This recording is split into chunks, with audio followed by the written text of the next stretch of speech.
किताबें हमें सिखाती है, हमें सूचित करती है, हमें खुश करती है और हमें उकसाती है।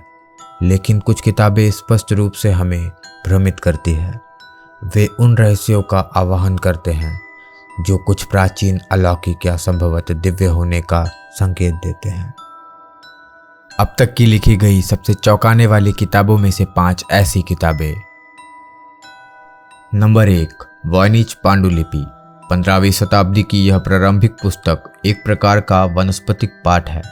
इसमें केवल पौधों की स्याही के चित्र पूरी तरह से अज्ञात मूल के हैं।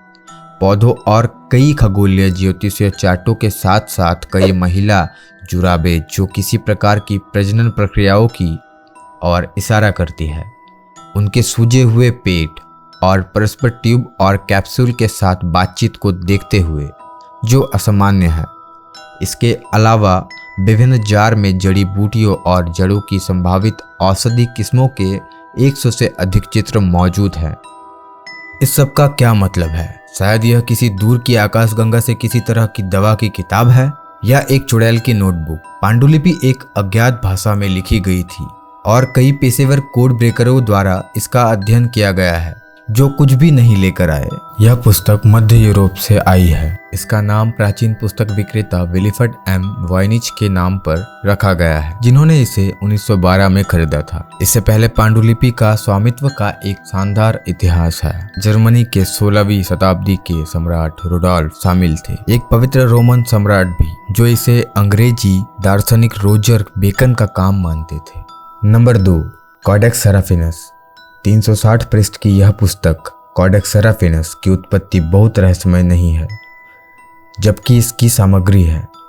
पुस्तक मूल रूप से 1981 में प्रकाशित हुई थी और अनिवार्य रूप से एक काल्पनिक दुनिया का संचित्र विश्वकोश है।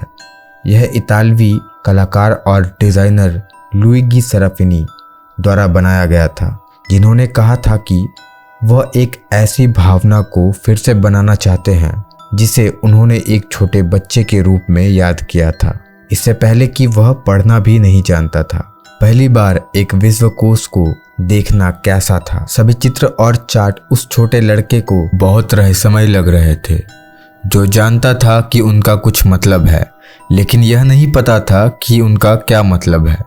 2009 में ऑक्सफोर्ड विश्वविद्यालय में एक वार्ता में सेराफिनी ने दावा किया कि पुस्तक के पाठ में कोई वास्तविक अर्थ नहीं था, जो स्वचालित लेखन जैसी प्रक्रिया में लिखा गया था। बेशक कुछ लोग सोच सकते हैं कि भले ही उन्होंने जानबूझकर अर्थ लगाने की कोशिश नहीं की, ब्रह्मांड या आपकी पसंद का देवता सेराफिनी के माध्यम से बोल रहा था, क्योंकि पांडुलिपि निश्चित रूप से उद्देश्यपूर्ण लगती है। कॉडेक्स में असली पौधे, जानवर, खाद्य पदार्थ, मशीनें और मानव प्रथाएं शामिल हैं।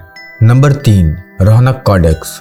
हम 448 पृष्ठ रोहनक कॉडेक्स के बारे में ज्यादा नहीं जानते हैं। यह सचित्र पांडुलिपि 19वीं शताब्दी में हंगरी में सामने आई थी और तब से लोगों को हैरान कर रही है। हम नहीं जानते कि इसे किसने लिखा, उन्होंने इसे कहाँ किया या यह क्या कहता है, क्योंकि पाठ लगभग 200 प्रतीकों के एक रहस्यमय वर्णमाला में लिखा गया है। पुस्तक में दिए गए चित्र सैन्य लड़ाई से लेकर ईसाई धर्म, इस्लाम और यहाँ तक कि संभवतः हिंदू धर्म की याद दिलाने वाले धार्मिक प्रतीकवाद तक का है। पांडुलिपि की संभावित उत्पत्ति भारत, सुमेरिया या प्राचीन हंगरी से जुड़ी हुई है, लेकिन जब तक हम कोड को क्रैक नहीं करते, हम वास्तव में नहीं जान पाएंगे। यहाँ कॉडेक्स को स्वयं समझने का प्रयास करने के लिए आपका स्वागत है, क्योंकि यह पूरी तरह से ऑनलाइन उपलब्ध है।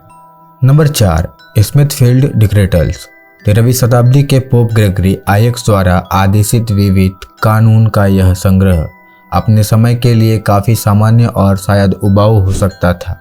इसके बजाय विचित्र चित्रणों के साथ साथ विचित्र चित्रण ने इस प्रबुद्ध पांडुलिपि को एक रहस्यमय स्थिति में उठा दिया।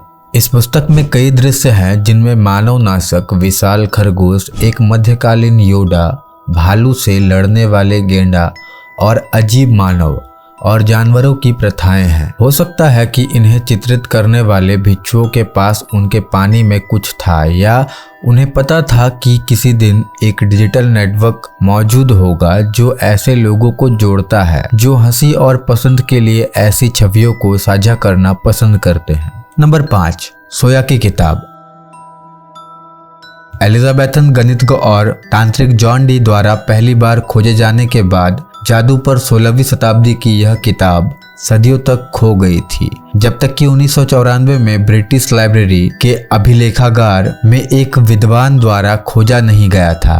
इस पुस्तक के लगभग 200 पृष्ठों में राक्षसों को बुलाने, जादू करने, ज्योतिष विचारों और अन्य चीजों के लिए मंत्र और निर्देश हैं जिन्हें हम वास्तव में नहीं समझते हैं। जब उन्होंने इसे 1551 में पाया तो जॉन डी एक मध्यम को सूचीबद्ध करने के लिए इतनी दूर चले गए कि वे महादूत उरियल के साथ इस बारे में बातचीत कर सके कि पुस्तक का क्या अर्थ है, जबकि लैटिन में लिखी गई कुछ पुस्तकों का अर्थ प्रतीत होता है। 36 तलिकाओं में 40,000 से अधिक अक्षरों को अजीब तरह से व्यवस्थित किया गया है जो किसी प्रकार का कोड प्रतीत होती है। पुस्तक की गुप्त प्रकृति को ध्यान में रखते हुए इस रहस्य को सुलझाना एक रहस्य उद्घाटन का वादा करता है जिसमें एक अफवाह अभिशाप है। माना जाता है कि यदि आप कोड को समझ ले तो आप 2.5 साल के भीतर मर जाएंगे। शायद हमें कंप्यूटर को इससे निपटने देना चाहिए। दोस्तों, आपका दिल से धन्यवाद हमारे इस वीडियो को पूरा देखने के लिए। अगर आपको हमारा ये वीडियो पसंद आया हो तो वीडियो को लाइक करें, चैनल को सब्सक्राइब करें और बेल आइकन को दबाना ना भूलें।